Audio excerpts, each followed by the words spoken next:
बलूचिस्तान के जिन डाकुओं ने सीमा के बदले पाकिस्तानी हिंदुओं को निशाना बनाया है, उन्होंने सिंध में 30 हिंदुओं को अगवा कर लिया है।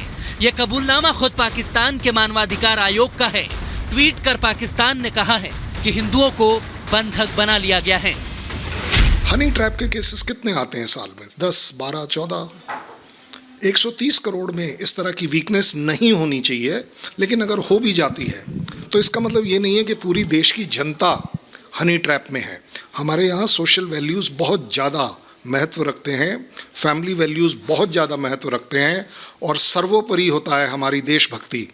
कभी कभी कोई भटक जाए, ये एक अपने आप में बहुत अनफॉर्चुनेट बात है, but at the same time जिम्मेदारी से ये कह सकते हैं कि ये बहुत ही खतरनाक ट्रेंड है, एक बहुत ही गलत तरीके की चीज़ पाकिस्तान इस्तेमाल कर रहा है, अनएथिकल है। We have to guard against it. Pakistan से लेकर हिंदुस्तान तक बवाल मचाकर सीमा अब अंडरग्राउंड हो गई है। हम ये इसलिए कह रहे हैं क्योंकि पिछले 36 से ज्यादा घंटों से सीमा हैदर गायब है। मीडिया के सामने अब सीमा नहीं आ रही है। सीमा अपने पड़ोसियों से भी मुलाकात नहीं करती है। वो किसी गुमनाम जगह पर छिपी हो सकती है। सीमा के लापता होने पर अब उसका परिवार उसके स्वास्थ्य का हवाला दे रहा है। रिपब्लिक भारत की टीम ग्रेटर नोएडा के उस घर पर भी पहुंची जहां सीमा और सचिन रहते थे, मगर अब वो गायब है। दरवाजा आप देखिए, ये दरवाजा सीमा सचिन के घर का है। इसी जमानत मिलने के बाद दोनों इसी घर में आते हैं क्योंकि सचिन का ये पुराना घर है, लेकिन अब ये दरवाजा पूरे तरीके से बंद है। आप ये देखिए, बाहर कोई ताला नहीं लगा है, बाहर कुंडी खुली हुई है, अंदर से लॉक किया गया है और हम बार बार खटखटा रहे हैं। सीमा, सचिन, उसके फादर बार बार बुला रहे हैं, लेकिन कोई भी दरवाजा नहीं खोल रहा है। मैं पिछले 2 घंटे से यहाँ पर हूँ और 2 घंटे में कई बार मैंने कोशिश कर ली इस दरवाजे को खुलवाने के लिए, लेकिन कोई दरवाजा नहीं खोल रहा है। लेकिन अंदर से बच्चों की आवाज आ रही है। सीमा अपने साथ 4 बच्चे लेकर आई थी, बच्चों की आवाज अंदर से आ रही है, तो इस बात के क्या ज्यादा है कि सीमा अंदर ही हो सकती है। लेकिन सबसे बड़ा सवाल, सीमा जवाब क्यों नहीं दे रही है? क्या पाकिस्तान से उसके दोस्त जो बातें कर रहे थे, जो सच कहीं ना कहीं सामने आ गया, ये वजह है कि सीमा अब कैमरों के सामने नहीं आ रही है? ना पड़ोसियों को पता है कि सीमा कहां है, ना उसके घर वाले सामने आ रहे हैं। ऐसे में सवाल उठता है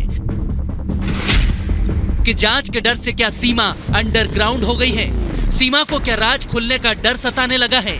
अचानक सीमा कहां और क्यों लापता हो गई? क्या एजेंसियों को उसकी सच्चाई पता चल चुकी है? साथ ही साथ सीमा का सिर्फ सचिन ही नहीं बल्कि 5 उसके प्रेमी हैं।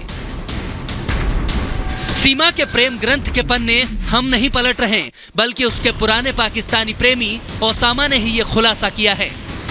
मुझे ना वो कभी कभार साइको लगती थी अपनी बातों से। ये ऐसे झूठ बोलती है कि आप पहचान ही नहीं सकते। मूसा, आरिफ, असलम और सयान, ये 4 लड़के तो मैंने अपनी कहानी ही पता है, मुझसे सॉरी सॉरी कह के फिर दोबारा मेरे पास आ जाती थी। सीमा के रहस्य लोक को उजागर करने के लिए हमने उसका और भी इतिहास खंगाला। उसकी पाकिस्तानी सहेलियों से बातचीत की। सीमा की बचपन की दोस्त ने जो खुलासा किया है वो काफी चौंकाने वाला है। तो चलिए अब आगे देखते हैं 2 मिनट में भारत।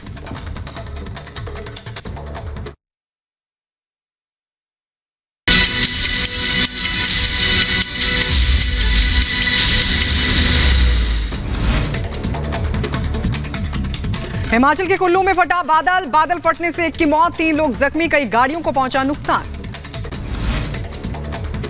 दिल्ली में बरकरार है बाढ़ का खतरा। आईटीओ के आसपास इलाकों में नहीं घटा पानी, अभी भी कई जगहों पर जलभराव की स्थिति।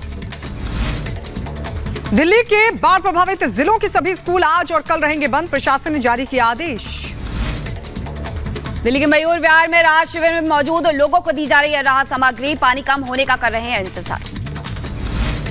बेंगलुरु में होने वाली विपक्षी एकता की बैठक में शरद पवार नहीं होंगे आज शामिल, कल वाली बैठक में शरद पवार होंगे शामिल। विपक्षी दलों की बैठक में कई दल शामिल होने की उम्मीद, बैठक में टीएमसी, सीपीआई, जेडीयू, डीएमके समेत कई पार्टियां हो सकती हैं शामिल। जम्मू कश्मीर के पुंछ में घुसपैठ की कोशिश नाकाम, इलाके में सेना का सर्च ऑपरेशन जारी, सेना के साथ जम्मू कश्मीर पुलिस ने के जवान भी लगातार मौजूद। वंदे भारत एक्सप्रेस में लगी भीषण आग, भोपाल से दिल्ली आ रही थी ट्रेन के C14 कोच में आग लगने से मचा हड़कंप।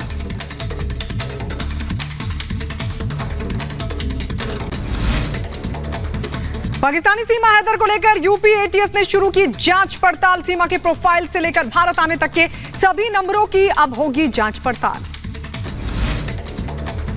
मध्य प्रदेश के शिवपुरी में पुलिस को मिली बड़ी सफलता। एक बाइक चोर गिरोह का पर्दाफाश कर 2 को किया गिरफ्तार। चोरी की 4 बाइक भी बरामद। उत्तर प्रदेश के झांसी में तहसील में काम करते कर्मचारी का अवैध वसूली का एक वीडियो आया सामने। वीडियो में कर्मचारी किसी काम को कराने के लिए लेता दिखा पैसे। अब जांच जारी। यूपी के रायबरेली में करंट लगने से युवक की हुई मौत। पंखा गिरने से लगा था युवक को करंट। यूपी के गोंडा में खैरा भवानी मंदिर के पोखरे में डूबने से 55 साल के एक शख्स की मौत की खबर। पुलिस मृतक की पहचान में जुटी।